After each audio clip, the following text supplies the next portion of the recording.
Ապրիլյան քարորյա պատերազմում իմացյալ մահով անմահացած հյուրանոցի Նորիկ Զավենի Սարգսյանը սեպտեմբերի 26-ին դառնար 20 տարեկան։ Հերոս հայորդու ծննդյան օրը կրկին ոգեկոչվել է նրա ու նրա զինակից ընկերների հայրենիքի պաշտպանության իրենց կյանքը նվիրաբերած բոլոր քաջերի իշատակը։ Նորիկի շիրիմի մոտ կայացած արարողությանը նաև մի շարք զինվորականներ եւ ազատամարտիկներ են մասնակցել։ Ղարաբաղյան պատերազմի վետերանների միության նախագահ Յուրա Միքայելյանը, Արցախյան ազատամարտի վետերան Վահագն Բաբաջանյանը,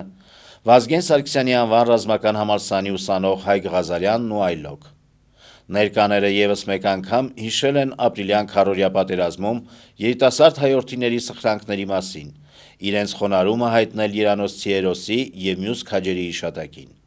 Ղարաբաղյան պատերազմի վետերանների միության նախագահ Յուրա Միքայելյանն էլ Նորիկ Սարգսյանի ծնողներին է հանձնել իրենց միության կողմից հերոսին հետմահու շնորհված հայրենիքի պաշտպանության մեդալը։